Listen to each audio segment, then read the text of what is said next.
S'il est une ville qui pourrait se targuer d'être un petit nombril du continent noir, c'est bien la fameuse cité balnéaire Douala. Sa grande et fascinante diversité ethno-culturelle lui a valu le surnom de Cameroun en miniature et officieusement l'Afrique en miniature.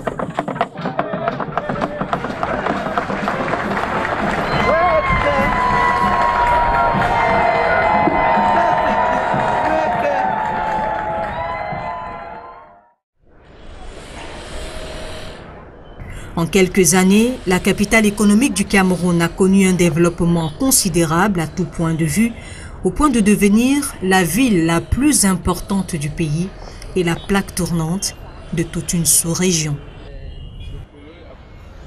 Ils viennent de partout, d'horizons divers, hommes et femmes, tous fascinés par l'éventail d'opportunités qu'elle offre à ses habitants. Mais l'avenir très prometteur de la ville est désormais mise à mal par la menace de disparition de son héritage culturel légué par les fondateurs de l'ancien Rio dos Camaraes. Mais qui connaît vraiment l'histoire de la naissance de la première capitale du Cameroun, l'absence d'écrits et de chronologie à l'époque précoloniale ne nous permet pas de dater avec précision le début de l'occupation de la ville par les hommes, l'Afrique étant connue comme un continent qui s'est construit dans l'oralité.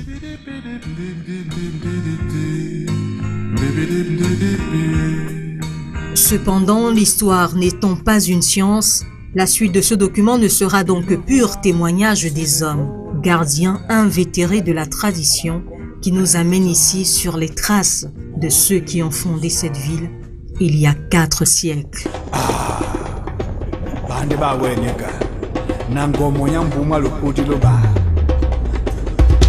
Manganga maboti yongo yo manganga maboti yongo buku mupuli tongo bwete buku mupuli tongo inoni yena ilongi ndumbu ojengelelo ene bupana tebena nje imede jongwa bele manyakanya mabwa banyakwaya mete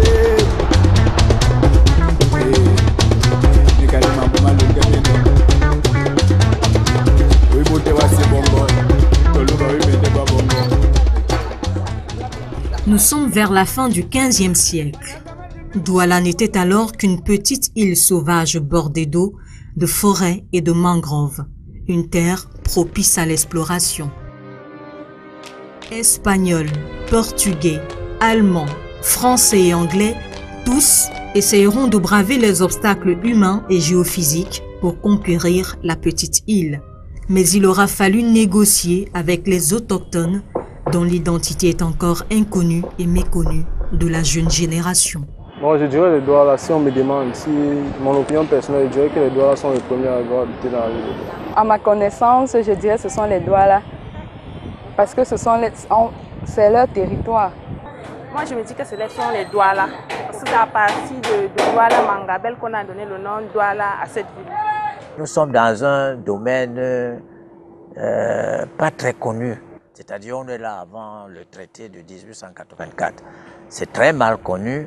Ça se racontait comme ça au clair de lune, avec des tambours, ceux qui pouvaient compter, ceux qui pouvaient raconter. Et je me dis que comme c'est lointain, les gens qui ont écrit, ou ceux qui nous ont rapporté ce que je suis en train de vous dire là, ont dû laisser en chemin, parce que comme ça se transmettait de génération en génération, ont dû laisser beaucoup de choses.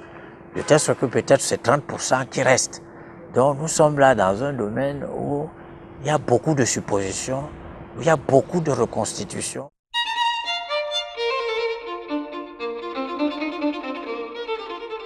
C'est donc les colons, eux qui avaient déjà découvert l'écriture, qui transcrivaient sur papier choses vues et entendues, traduction pas toujours fidèle, due à la non-maîtrise de la langue locale et non pas toujours de la bouche de ceux qui détenaient le savoir.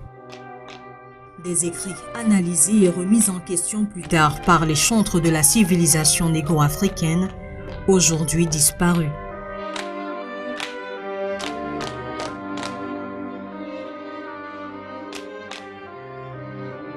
Nous sommes à Bonabéré, l'un des villages historiques de la ville de Douala.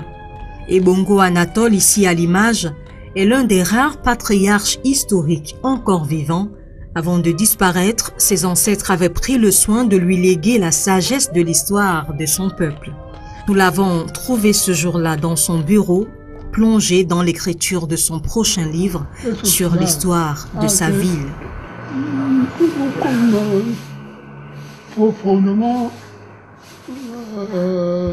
À 104 ans, la vue a baissé, mais sa mémoire est restée intacte. La ville de Douala a été primitivement habitée par les Bassa. Je veux dire que à cette époque-là, les Douala avaient déjà quitté Congo-Matadi. Le peuple de Mokadi au Congo. Il y a un port là-bas qu'on appelle Matadi. C'est de là que sont partis les Douala. Il y a ce petit coin qui raconte nos origines. C'est le coin Congo d'où sont partis les Douala. Une bonne partie tout au moins. On n'est pas parti d'un seul village congolais. Vous avez là-bas un masque doté d'une histoire un peu particulière. Il a failli tuer un blanc au Congo. Je n'irai pas dans le détail. À côté, il y a la statue baptisée Nkisingondi. Nkisingondi, c'est une divinité. Là-haut, un autre masque, le masque d'une de nos divinités, Nyo, la déesse Nyo. Nyo en Douala, comme en Bassa, en Mongo, en Abo, etc., désignait le serpent.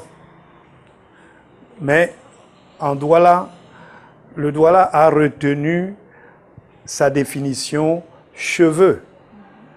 Cette déesse avait des serpents pour cheveux.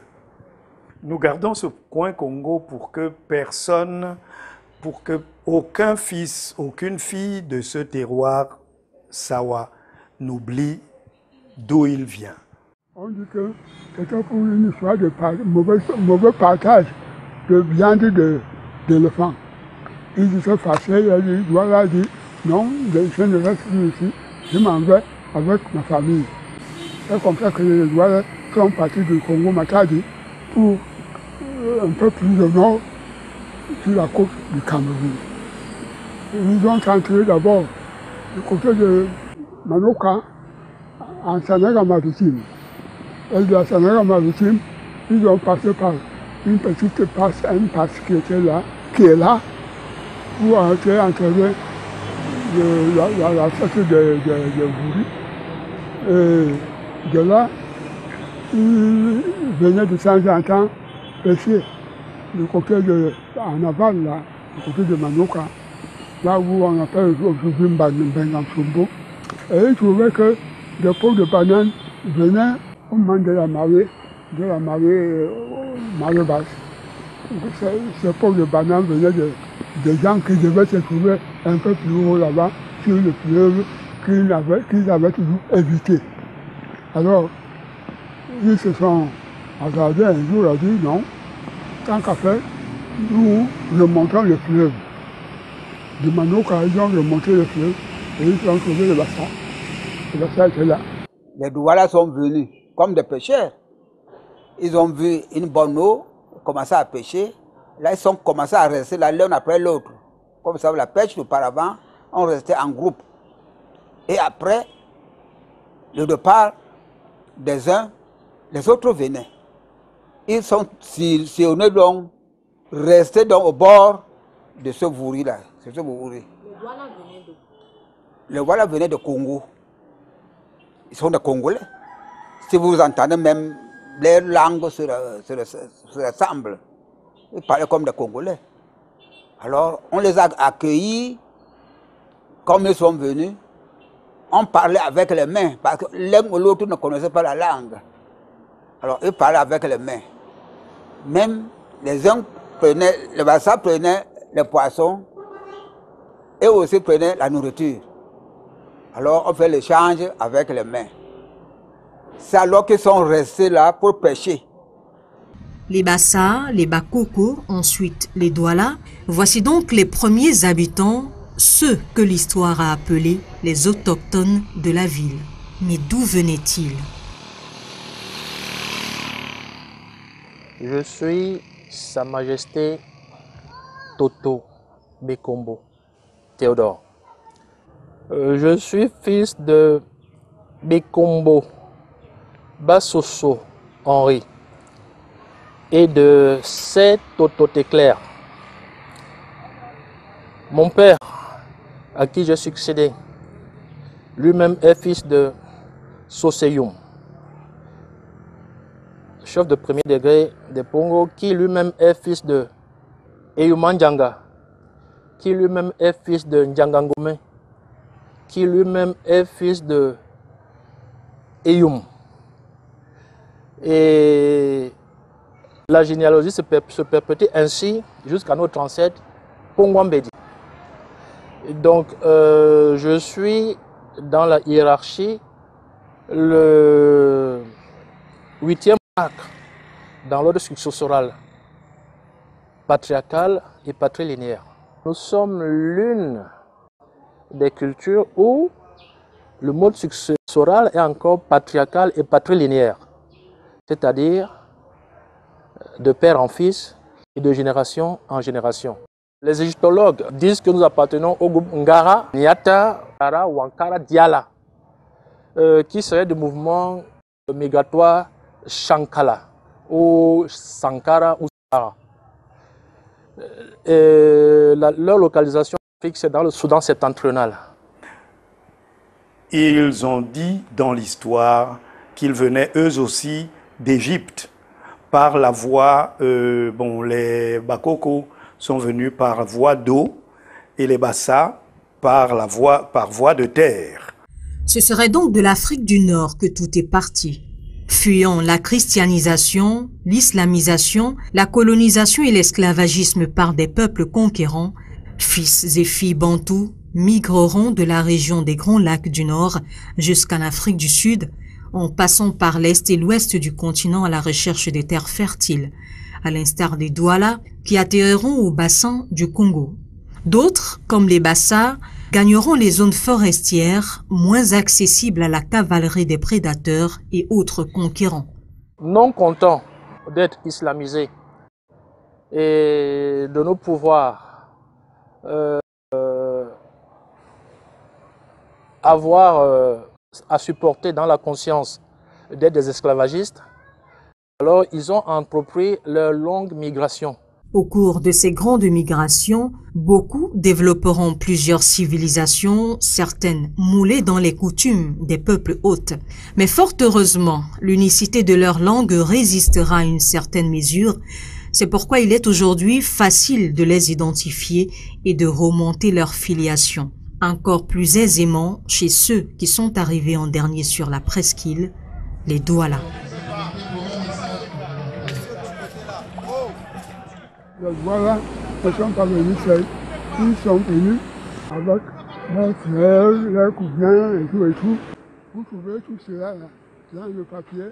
Le texte qui a été fait par le gouverneur Sim Rey en 1896, qui lui a été dicté, je crois, par Mangandumbe, où il détaille les Douala et apparentés.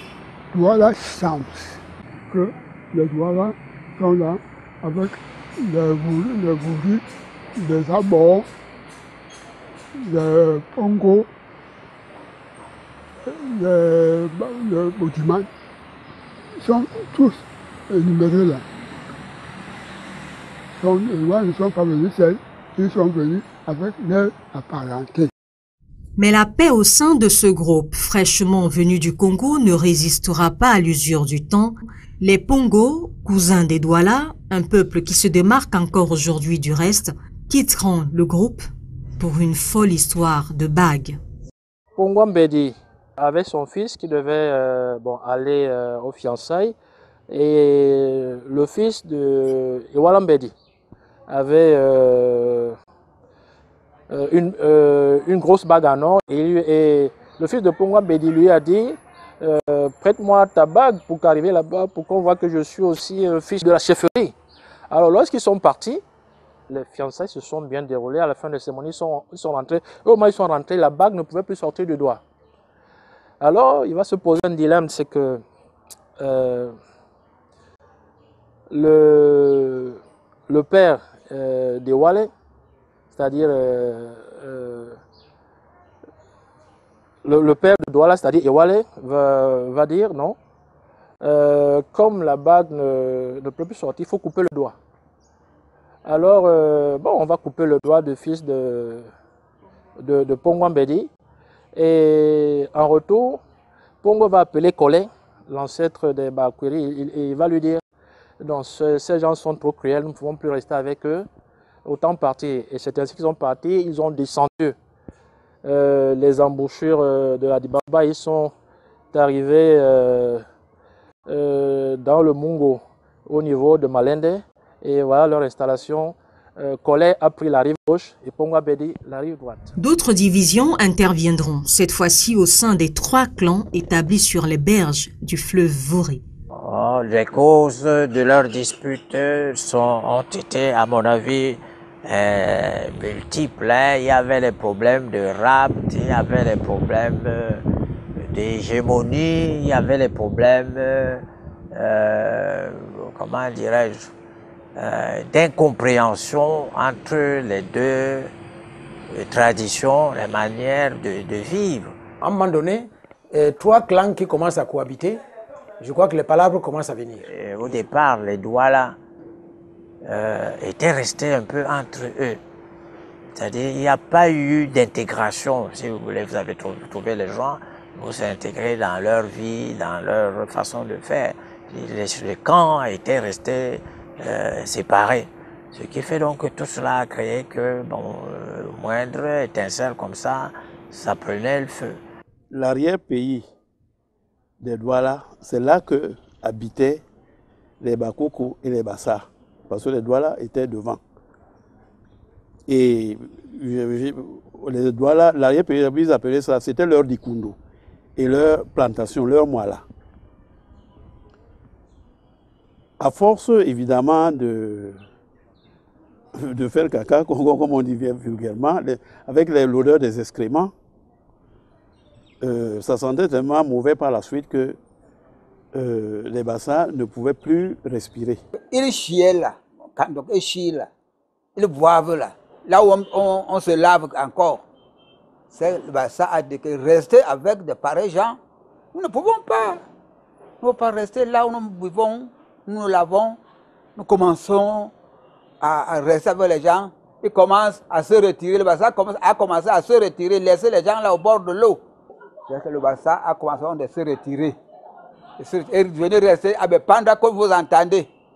Laisser le Wouri un peu loin. Parce qu'à Bepanda, ils ont trouvé des cours d'eau qui se jetaient à la mer. Certaines personnes, je dis que ça faut pas rigoler les gens. Ils disaient que les Douala, quand les Douala sont arrivés, ils faisaient caca dans le fleuve. Les Douala, les Bassa, on dit que ces gens qui font caca dans le fleuve, ce n'est pas des gens associés avec eux. Mais je suis formel. Il y avait là une question de sorcellerie, à savoir que depuis que ces gens sont venus du Congo, je ne sais pas où, il y a beaucoup, on meurt beaucoup ici. Ils voient que la Covid et cela, ils voient les dockers. Et c'est de ça que nous, les Bassa, nous en désistons. La séparation interviendra donc à l'issue de tous ces conflits. Cependant, les Bakoko, peuple de l'eau, n'iront pas si loin que ça. On les retrouve un peu éparpillés aujourd'hui dans la ville. Si vous regardez à Daïdo, la plupart la tombe, là, le baoba, là, c'est le cimetière d'un chef Bakoko de Bombari. Et là, il y a une famille qui est là en Mbanya, qui garde le Mbanya, les épaissés. ce sont les Yaribam. Bon, ils sont dans le canton à quoi? Mais en fait, c'est les familles Bakoko qui sont restées. Le préfixe Ya n'existe pas dans la langue douala. Donc quand on dit les Yaribam c'est une famille Bakoko de Bombari. C'est ceux qui sont restés, qui n'ont pas.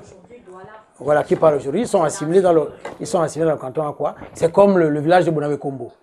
Eux, c'est beaucoup plus récent encore. Ce sont les gens des Ansoki qui sont restés. Donc voilà. Donc à Bonamouandja, là, du côté de Conchupé, ce sont les Bakoko. Et nous voici à Yadimbam, ce village de Bonamouan au nord du centre-ville qui a gardé un nom typiquement Bakoko. Un village chargé d'histoire. Ces cimetières que vous voyez sont séparés. Ce côté, vous verrez, c'est nos ancêtres et nos enfants, nos frères Bonowake. Ici, c'est la partie de la grande chaufferie Bonamouan. Tout le milieu là, c'est Yadimbam qui est enterré dans tout le milieu là. Là derrière, il y a la tombe de notre feu chef. Là derrière. Il s'appelait comment? Manga Albambris. Il s'appelait Manga Albambris. Sa tombe est là derrière. Donc ici, c'est la partie de la chaufferie. Cette partie-là, c'est pour Yadimbam. Ce côté, c'est ceux qui sont au bas-fond, dans les Bonowake. L'autre côté là, comme c'est séparé dans le village, l'autre côté là, c'est Bonakame. Non, Bonakame, c'est pas les Bakoko. Bonakame, c'est les Aquas, en quelque sorte. Au fin fond là, on enterre les halogènes. Oui, on enterre les halogènes. Au fin fond là. La tombe que vous voyez là-bas,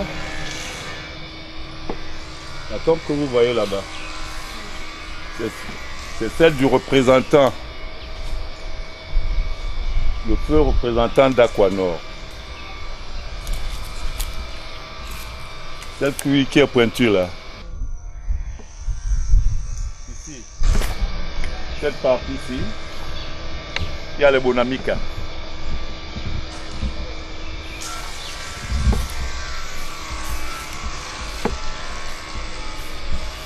Il y a les Bonamika et les Bonesese.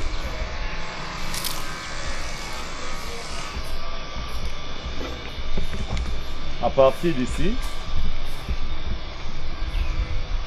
d'ici, vous avez les Bonambomo. Toujours des Bakoko. Oui. Toujours les Bakoko. C'est toujours les Bonambomo ici.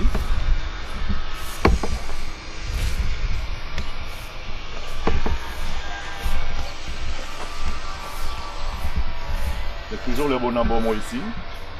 À partir de là, vous trouverez les Bonabekaï. Les Bonabekaï qui ont la chaufferie actuellement. Même au temps, j'ai dit. C'est les Bonabekaï qui commandent les Bakoko ici. La tombe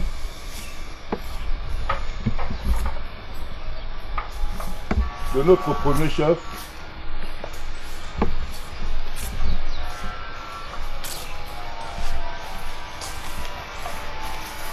de Bakoko.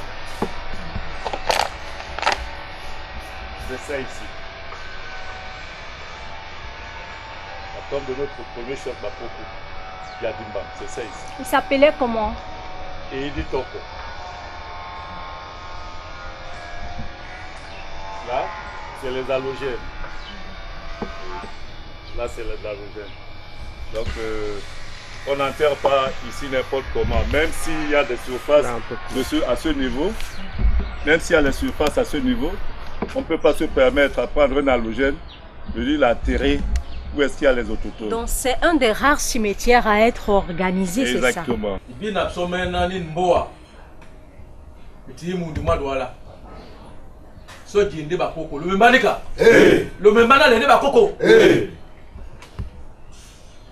Mbamba su nena niboki nunuboki ni mboa tabila binadiba Imbamenda sele mundi wan. Apoe wan. Ombuma ikodi wo debe alombi na maba na eba. Momene na munjao. Ata mdenge na bonasango. De bonasango basuwe ngea na mo anongonjo nya tobo nya madiba dibe na ninjo yende ndi abolo. Apoe ne mundi wan na bolo. Ombuma ikodi wo debe alombi na mwaba mambu na miba na mwapongo mbia mbusa pongola mbia mwao apo wan ke mumundi mwende mbutu mundene nyama pati na pati nde ya jeti ngayena pona bote no nde na ya plapona mundi mwa mkusitina atina ba modi na dipepe kana mkoko inonde mkoko ndabeno mundi na ya dimba msendika en 1980 quand je suis revenu au village il était impossible d'entrer ici. J'étais à l'étranger pour faire des études. Donc, quand je suis rentré, j'ai donc commencé à travailler ici. D'aucuns m'ont traité de fou. Depuis quand quelqu'un qui a fait des études peut-il prendre la machette et se mettre à travailler? Donc, je n'ai rien de voyez-vous depuis 80. Alors, il fallait d'abord enlever le mancron, remblayer. En fait, quand on entrait, on avait la boue à la limite du jour. Mais le premier objectif était de récupérer la terre ferme. Et je sais qu'il y avait des grosses dépenses à y faire. Quand je suis rentré, mes cousins, mes neveux étaient très occupés à vendre les terrains. Le gros de nos réserves était parti. Et deuxièmement, il fallait une place qui doit rendre service à beaucoup de gens. Deuxième objectif. Alors cet objectif a fait que quand j'ai commencé à m'occuper de la santé communautaire, tous les derniers génies du mois, les gens venaient un peu partout pour vacciner leurs enfants. La petite maison que vous voyez là-bas, c'était un centre de vaccination où les gens venaient faire vacciner leurs enfants gratuitement. Même jusqu'au les parents qui venaient ici pour vendre la marchandise, amener leurs enfants, on les vaccinait, ils recevaient des soins gratuits. Ce coin est devenu le grand port où débarquent les vivres frais tous les mercredis. Les pirogues viennent à droite et à gauche d'une gamme pour amener la marchandise. C'est un point de ravitaillement. Bon, alors, d'ici vers ma droite, ça se dirige en Cam, c'est-à-dire Bodiman et Wodi Yabassi. À gauche, dès que vous tournez, vous voyez le pont du Vouli. Hein? Pont du Vouli. Et bon, de l'autre côté de cette mangrone, hein, vous avez Djebale. Djebale de l'autre côté, c'est une qui est de l'autre côté. Le président Biya, quand il y a eu ce problème au Cameroun, un coup d'État qui a été manqué. Les Sawa ont été la première tribu à recevoir le président Biya. Tout s'est préparé ici, puisque c'est moi qui ai construit la case où il devait se placer là-bas. Il y avait lui, il y avait Kouidi qui est décédé, Dylan Samé qui est décédé, Toby Kouo qui est décédé, ces personnes, je reste presque le dernier, qui ont préparé l'arrivée de Biya. Chacun doit faire quelque chose pour son pays. Hein? Le tout n'est pas de dire le ministre qui est là ne fait rien, quand celui-ci ne fait rien, le président a fait ce fait-là. Qu'est-ce que tu as à faire pour ton pays? Je crois avoir rendu un tout petit service à mon pays et je continue à le rendre. Les Bassa, qui furent donc les premiers arrivés, s'éloigneront de leurs terres, laissant la place aux derniers occupants de la côte, des Douala. Vous connaissez la fameuse phrase latine « Grecia capta ferum victorem cepit ». La Grèce, captive de Rome, a conquis son féroce vainqueur. C'est-à-dire que quand les Douala sont arrivés, leur culture étant très très forte, parce que très riches, ils ont conquis ceux qu'ils ont trouvés sur place, qui dans le temps se sont convertis en Douala, à force du contact avec les Douala, à force du contact avec la langue Douala, et au point que leurs enfants ne se retrouvent plus dans l'identité Bakoko ou Bassa. Aujourd'hui, la ville porte le nom des descendants des Walambédi et la partie occupée par ces derniers est devenue en quelques décennies le principal centre des affaires de tout le pays, les propulsant par là même au devant de la scène. De quoi susciter de la jalousie chez certains? Votre question est vraiment pertinente, mais je crois que c'est un Bassa ou un Bakoko qui peut vous dire, sinon pas de pincement de cœur par rapport à ça. Moi, voilà, je n'ai pas ressenti ça. Et il ne le montre même pas. C'est parce que personne ne pouvait anticiper sur l'histoire. Si on avait anticipé que cet endroit serait à proximité là, la partie la plus immédiate du port, de ce qui allait devenir le point de départ du développement du Cameroun, je ne suis pas sûr que nos ancêtres auraient quitté là. Les Douala sont des pêcheurs. Ils sont arrivés, ils ont demandé à être là parce qu'ils vont continuer à pêcher, à faire leur activité, ce qu'ils savent faire, la pêche. Et nous, nous sommes donc retirés parce que nous sommes non seulement des pêcheurs, mais des agriculteurs. Hein? Ce qui veut donc dire que, si vous voyez bien Douala, la côte ne représente rien par rapport à l'arrière-pays. Tout Douala, je vous dis que le canton Bassa, aujourd'hui, malgré ce découpage, nous avons pratiquement les deux tiers de la ville de Douala. Il y avait de la sagesse dans leur richesse. Arrivé là, ils avaient tout l'arrière-pays derrière eux. Tout. Les Douala étaient coincés entre le Bassa et le fleuve.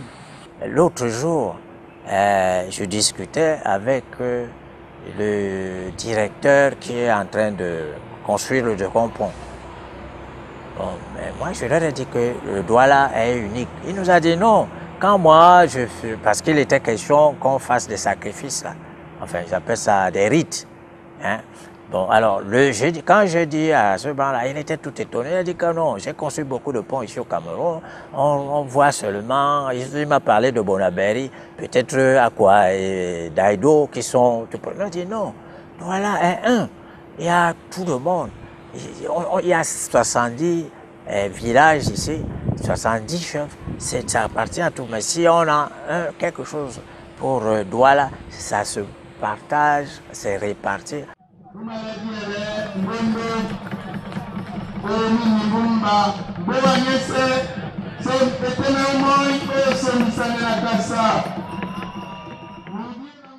Un et indivisible, c'était en tout cas le vœu profond partagé par tous les chefs des grands clans qui fondèrent cette ville, Bassa, Bakoko et Douala, qui décideront d'un rite de manifestation de cette unicité que devraient perpétuer les générations futures. Ça s'est passé entre le XVIe et le XVIIe siècle. Un rite qui devait faire de ces trois entités, Bassa, Bakoko, Douala, une seule nouvelle famille de Douala, qu'on a baptisé très très symboliquement, mais très éloquemment, Masoso Manyambe, c'est-à-dire les trois pierres du divin foyer. Il y a eu un rite qui a demandé un sacrifice humain. Qui va-t-on sacrifier pour déranger ainsi l'ordre divin? Dieu a créé trois entités et ces trois entités décident de n'en former qu'une, c'est-à-dire perturber l'ordre divin des choses.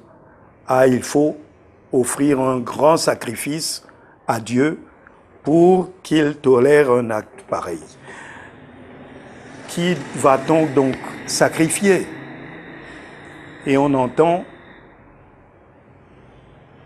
cette voix de fille des filles, 7 filles se détachent de la foule, de toutes jeunes filles. Nous sommes les 7 vierges de Bonadouma.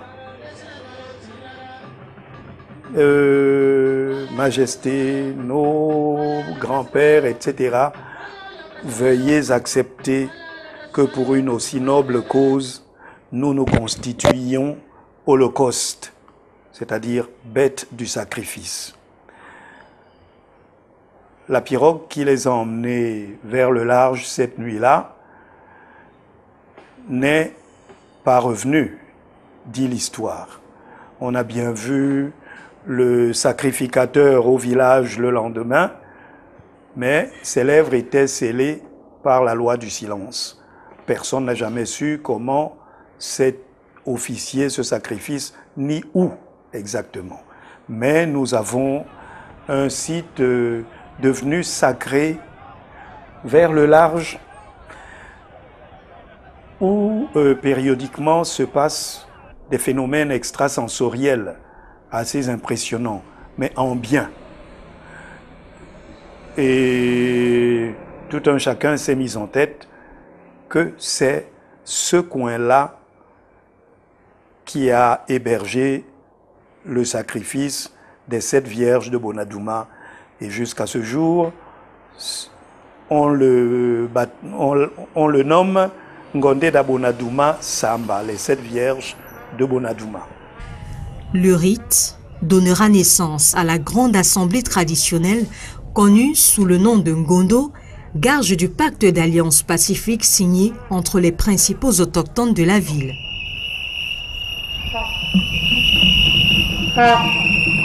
Tous les ans, au mois de décembre, fils et filles Sawa se réunissent pour rendre hommage à cette assemblée.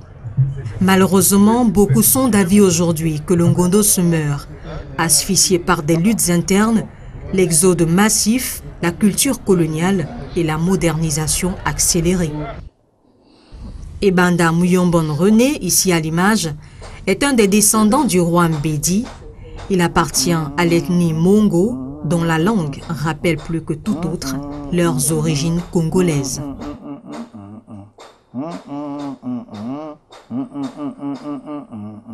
Mongoe, mongoe, oane mongo ukeleke. Mongoe, mongoe, oane mongo ukeleke. Mongoe, mongoe, oane mongo ukeleke. La division qu'on a subie de la colonisation, qui avait éparpillé la communauté Sawa. Sous l'époque allemande, les Sawa existaient depuis Kribi jusqu'à Manfé en gros. Bon. Après la Première Guerre mondiale, on a divisé cette communauté-là. On a eu une partie qui est allée en zone anglaise, qui est totalement anglicisante. Et pour le bonheur ou le malheur des Mongos, ils étaient divisés en 2 parties, comme le fleuve Mongo. Parce que ce que vous appelez Mongo, ce n'est pas la réalité. Ce fleuve s'appelle Mongo, ce n'est pas Mungo. Et même cette région ne s'appelle pas Mungo, elle s'appelle Mongo, à l'image de ce petit village et de cette petite communauté qui a donné son nom et au fleuve et à la région. Dans les statuts du Ngondo, en principe, quand on parle de Ngonda Sawa, ça part de Campo à Manfé. C'est-à-dire que toutes ces populations devaient être impliquées au sein du Ngondo. Mais jusqu'à présent, ces populations n'y sont pas. Immédiatement après l'indépendance, les Mongos ont voulu se regrouper.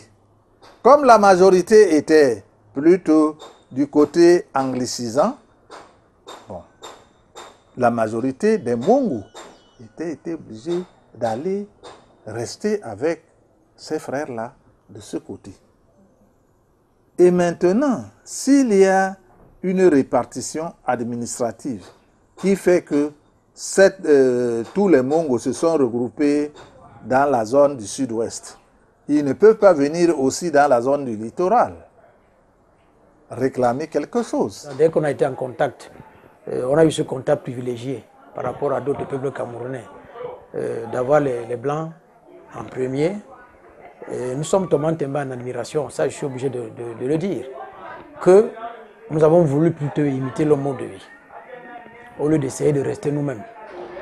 Et pendant longtemps, le modèle, la France était devenue pour nous comme une sorte d'Israël, comme une sorte de ville sainte, n'est-ce pas? Alors, tout côtier qui y allait, c'était comme s'il avait atteint le paradis. Et il fallait revenir pour montrer qu'on a atteint ce niveau. C'était le point, la référence. Nous avons vu les colons dans leur image la moins satisfaisante au plan de développement. Quand on imagine le colon qui était dans un bureau, habillé en costume tout le matin, avoir des domestiques, c'était l'image que certains de nos grands-parents Sawa ont. Et chacun a voulu un peu perpétuer ça. Il fallait être bien habillé, il fallait être capable d'attacher la cravate et tout. On avait des objectifs qui étaient en fait de faux objectifs. Vous savez, à un moment donné, on avait demandé que le Ngondo s'arrête. On avait suspendu, on avait pris une décision pour qu'on suspende le Ngondo. Alors si par malheur, on prenait une telle décision, moi je ne sais pas si la tradition Sawa va encore continuer, elle va s'arrêter là. Eh bien ça c'est une crainte qui est légitime. Elle est légitime et je pense que quelqu'un qui dirait non, le contraire, n'est pas réaliste.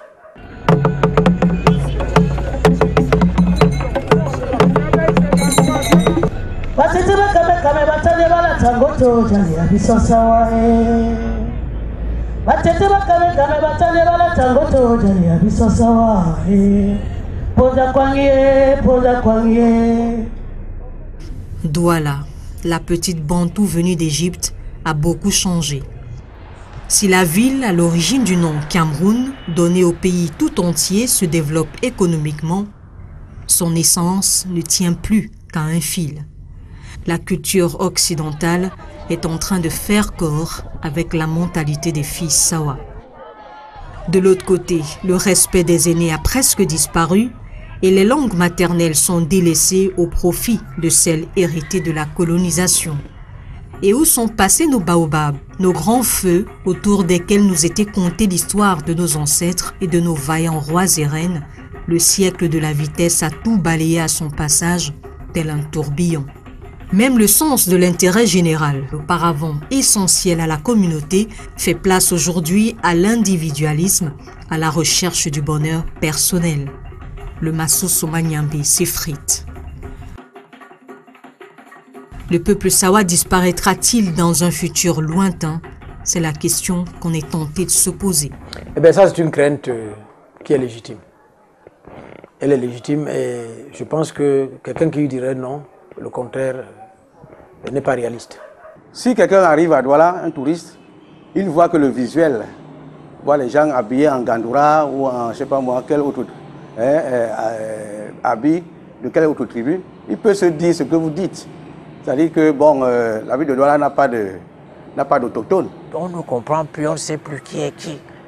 Et tout cela, c'est embêtant parce que dans le temps, il y avait le respect. On savait que c'était un père, on savait que c'était un chef, on savait que c'était ceci, les gens se respectaient. Mais là, on ne sait pas qui est qui.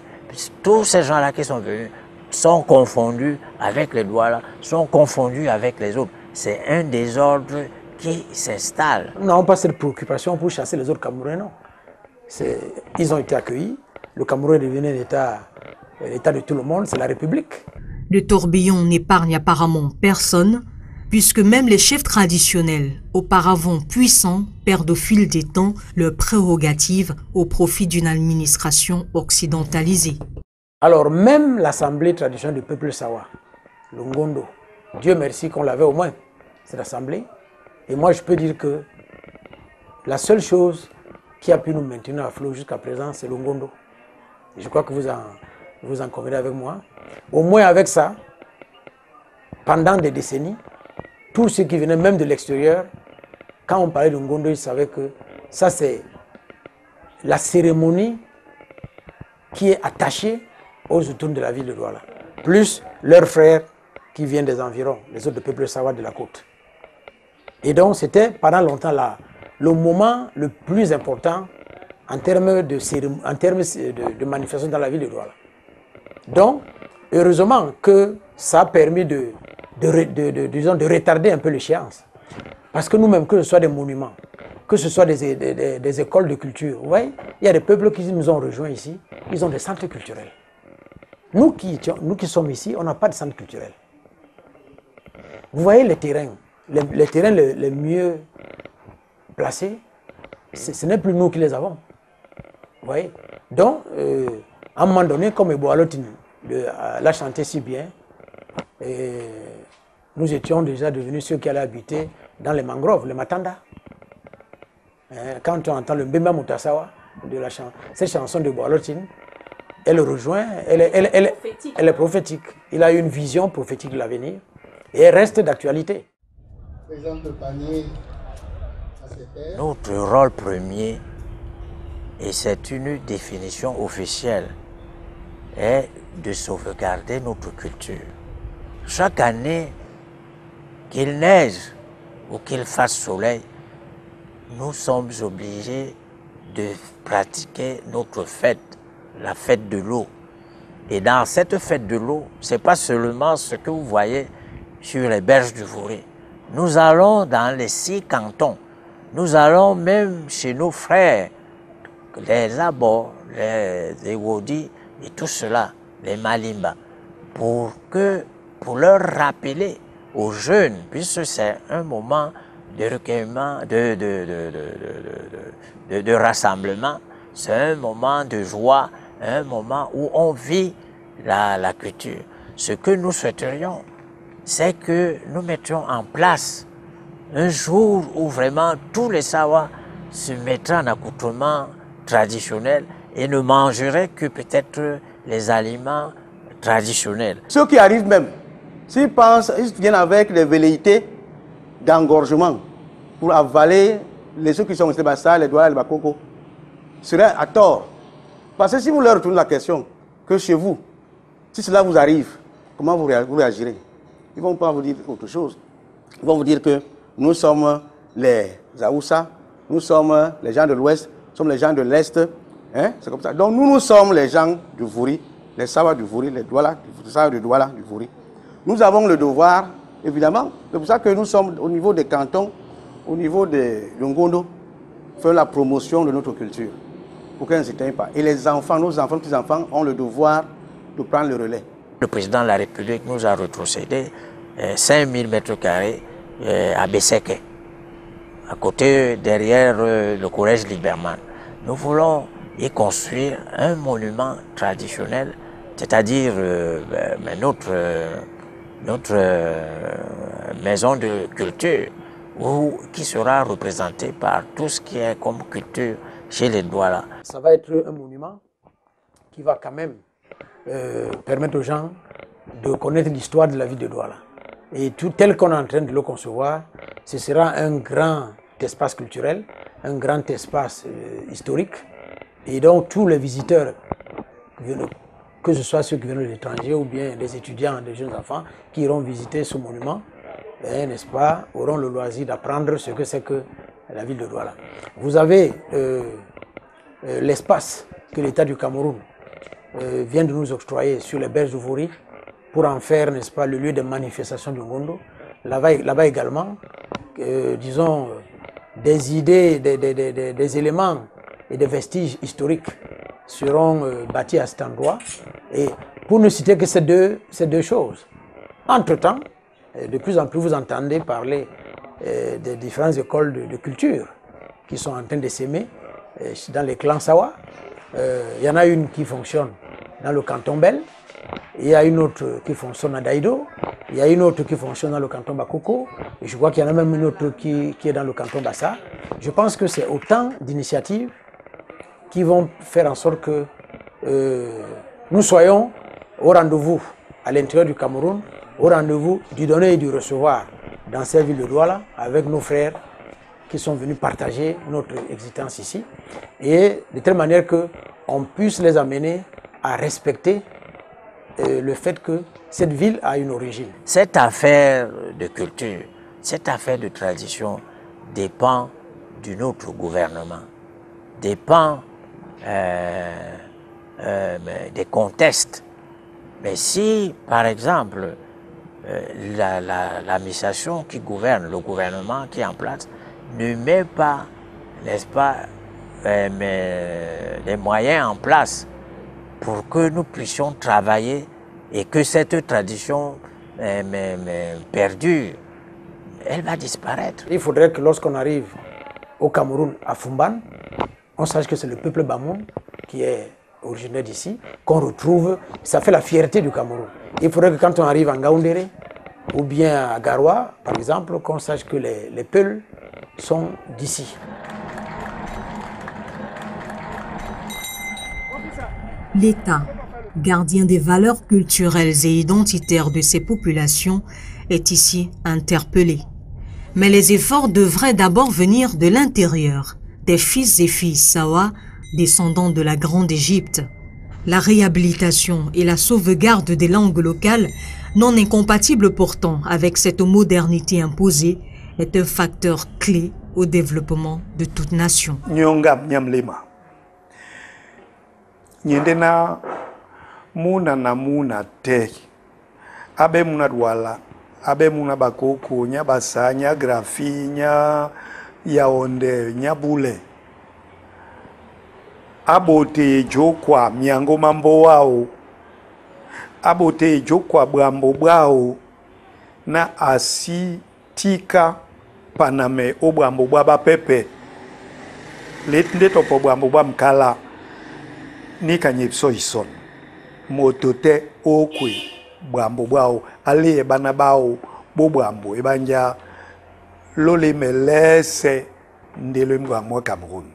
Et s'il est vrai que l'avenir d'un peuple se construit sur la force de son histoire, les Sawa se doivent donc de regarder dans le rétroviseur pour peut-être trouver des débuts de solutions aux difficultés auxquelles ils font face dans ce siècle où tous les espoirs sont permis.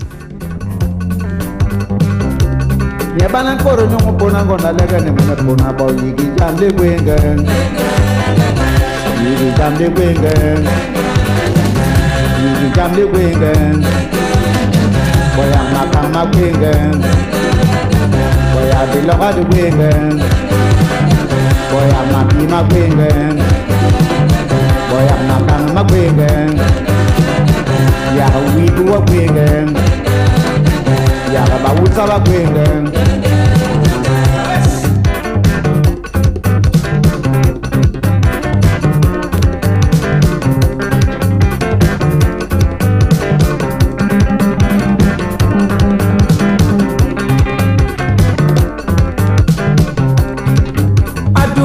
Ado, mama, oh benga ho, go me ba mengo. Logo abe bara abe mone puna wumba ne mo abe kena mo ngwe abara matu atu na ngwe abara